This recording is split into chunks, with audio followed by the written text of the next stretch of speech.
when it first occurred. So this was probably about 2019. My girlfriend at the time had broken up with me through our differences and whatever. It was sort of like a mutual thing. But she was like my best friend at the time. So my only friend at the time. And she went off to university because she was a year older than me and I was still in school. And it sort of left me in a rut because I was chasing things that weren't real to me. I was chasing other females, chasing highs, lows, stuff like that. And that was the path that sort of directed me onto the route of depression.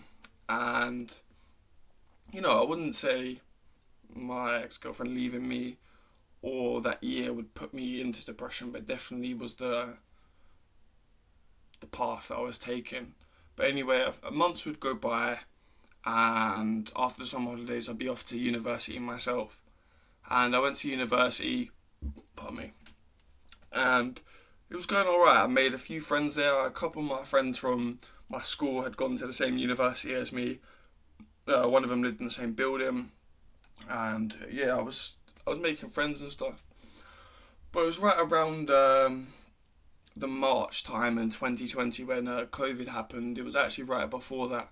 I was with both of the boys that went up to my university from my school. We went out to the university student union place, and I was with one of the other boys, Ross his name was, and he was speaking to two girls. They're both really good looking, and he was speaking to the lesser good looking one, and I just started speaking to the better looking one. I don't even know what I was speaking about. It was just one of them drunk conversations where you're doing your thing. And I just remember this girl come up and grabbed me. So this girl, I sort of liked her. She was in my friendship group sort of thing, and another boy liked her in my friendship group. And I was like, oh, I'm just gonna leave it. And she had problems with her boyfriend back home, whatever, ex-boyfriend, whatever. And we'd sort of hit it off months ago, but it was a bit. I was drunk and something happened, and so I never really bothered in after. But that night she grabbed me and dragged me away from that girl, started aggressively dancing on me sexually. And obviously I'm gonna return the favour. I'm not just gonna stand there like an idiot. Anyways, the next morning I wake up and go into the kitchen. And this wasn't a non-common thing where I'd go into the kitchen and one of the people would be like, oh, do you not remember what you did last night? So one of the girls that was friends with the other girl, her name was Navi.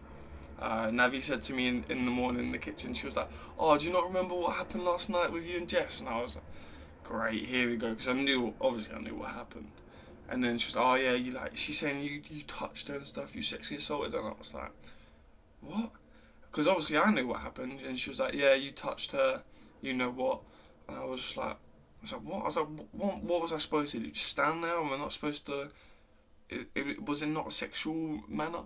Anyway, and that led to the people in the friendship group sort of cutting me off or whatever, and that sent me into a really deep state depression because I didn't realise that what university was doing to me, what my life had been leading up to anyway, that was all meant to be.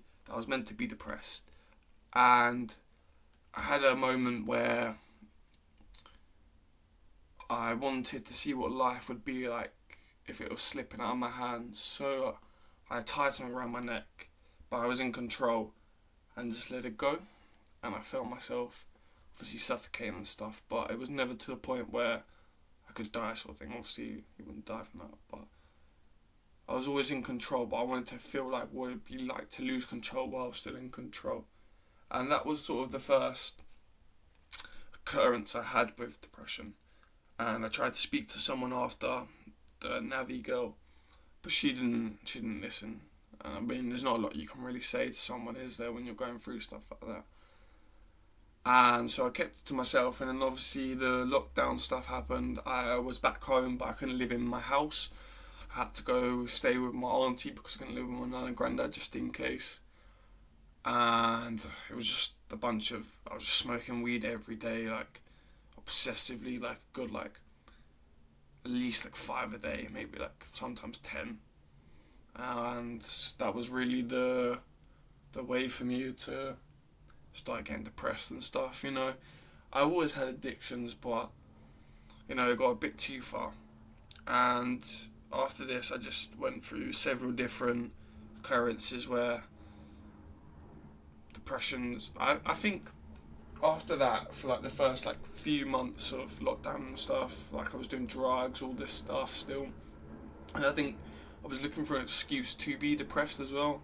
And I do think it was a bit of a mindset as well, but I think I needed to go through it as more like a learning curve, a humbling point, because I'd never been like that before in my life. I'd always been full of spirit, energy, blah blah blah, but it was a real learning curve to actually feel like that and to come out of that. But that's getting to the point where I am now, because I hadn't been depressed for a while, but my granddad passed away a couple of months ago, and he's like a father figure to me and a couple of my other cousins. And it's not that I'm depressed, but you do get depressed. I've literally, when I woke up today, I've pouring my eyes out, and I've gone for a run, and I've come back and I feel on top of the world. I still feel sad, but that run has made me feel so much better about myself. I had my AirPods in, and the song stopped halfway through my run, and I was like, I'm not playing another song. It's just me and my demons right now. That's what it is.